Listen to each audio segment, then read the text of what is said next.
Well, Broncos country, what's going on? I think StreamYard is down or something, so we're gonna have to just do it the old school style here on QuickTime Player, man.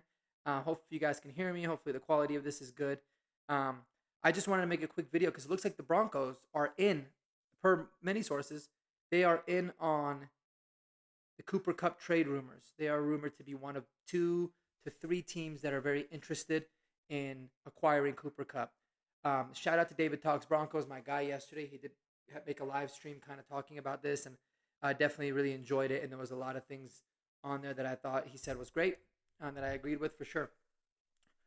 When I overlook in this trade and the possibility of the Broncos acquiring Cooper Cup, I keep going back and forth so much, right? Because the positives are you're obviously bringing a future Hall of Fame player, a former Super Bowl MVP, just an absolute stud receiver that's been very productive and just an absolute beast for many seasons.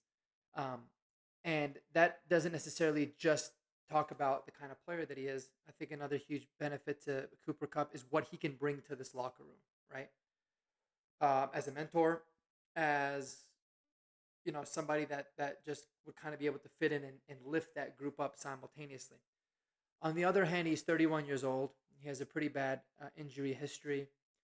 Um, I don't think the cost from a contract and a trade standpoint is going to necessarily be a problem. Um, but he's also going to be joining a team where now you have a really, uh, you have a very crowded receiver room. And that doesn't mean that you can't fix that, but are you potentially hampering the future? Because, as a GM, you're always looking at that balance. You're always trying to find ways of how do we improve the team now, but also make sure that it's a good move for the future. And the Broncos are kind of in purgatory a little bit right now, right? In a sense of we're definitely not bad enough to be sellers, that's for sure. But are we good enough to be buyers at the trade deadline? So it's going to be really interesting. Let's break it down. And before we get into it, guys, a little bit deeper, welcome to the channel if it's your first time. I appreciate you guys tuning in. Hit that subscribe button down below for more videos like this. If you love Denver sports, I think you're going to love a lot of the content that we have here on this channel. All right, so the Broncos are rumored. I heard it on the radio today per Cecil Lammy. There are a few other media outlets and very trusted reporters out there that are identifying the Broncos as a team that are going that are interested in acquiring Cooper Cup. Obviously, you never know what's going to happen. The Steelers are another team as well. You never know what's going to happen. But let's look at it from the forefront. What would a trade like this look like? All right. They're saying they're asking for a second.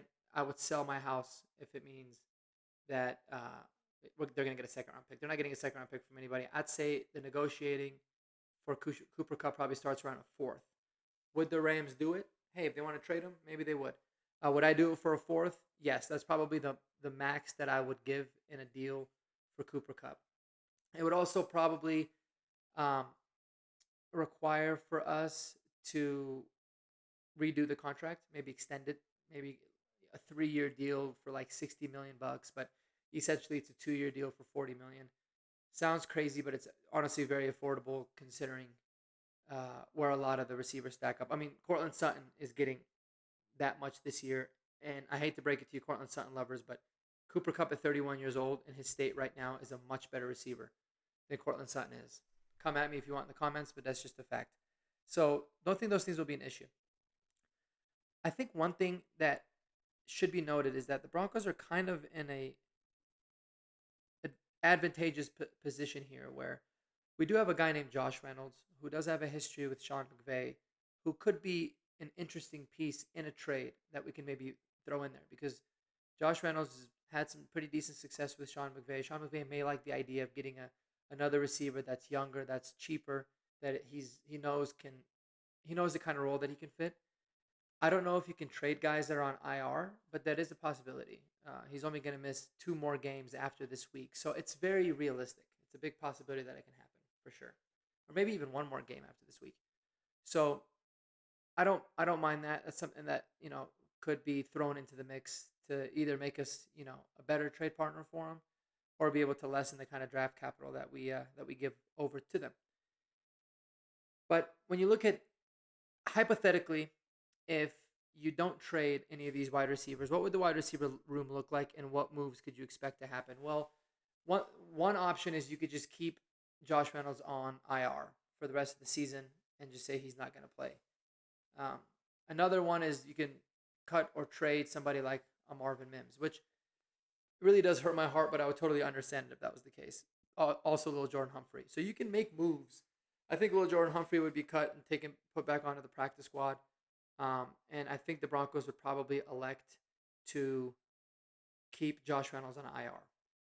To make it easy, I'm going to go with that. And I'd say, okay, now the Broncos starting wide receivers, or the wide receivers on the team that are going to be playing a lot, consists of Cortland Sutton, Cooper Kupp, Devon Vele, Troy Franklin, and Marvin Mims. I love that. I think that's a really good balance between vets and young developmental guys. I think it's a very good room overall. And I think one thing mainly is it would allow for somebody like Devon Vele to maybe play as an outside receiver, which may be more suited to him. But he's also been very productive, at least in camp, playing from the slot. So they can allow for him to have one clear defined role, which I think he can maybe be really good in.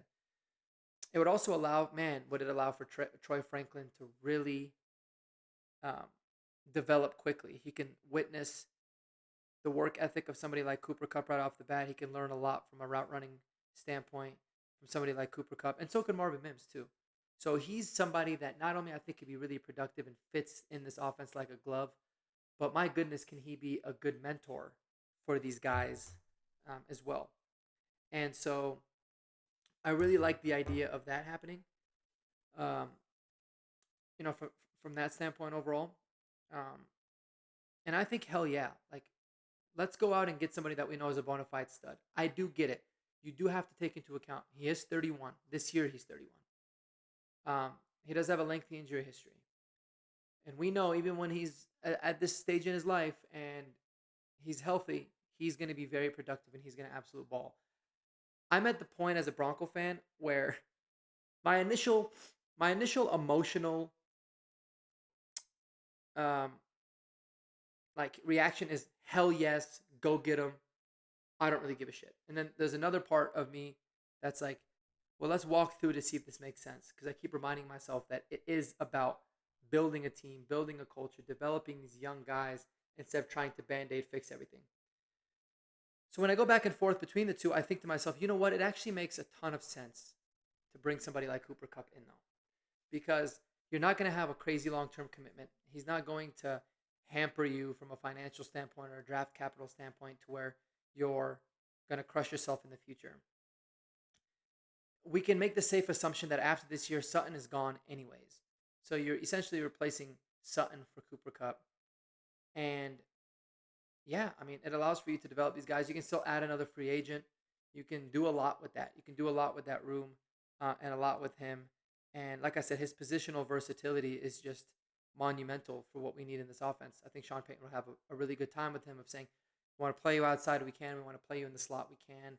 We want to put you in motion and give you a carry or two out of the backfield. We can do that. Those are things that you can't do with any receiver that we have on this team. And then also in addition, like I said, to building this culture and to developing these guys and showing them the right way to work, it all really makes a ton of sense to me. And so I really like the idea of Cooper Kupp. I want to know what y'all think, Broncos country. I don't want to get too hyped because I really do think that there is a realistic possibility that this happens. But obviously, there's probably a higher probability that it doesn't. And I was worried. Like for me earlier, I was like, man, if we can get Cooper Kupp and that means that the Chiefs don't get him, hell yeah, sign me up just for that reason.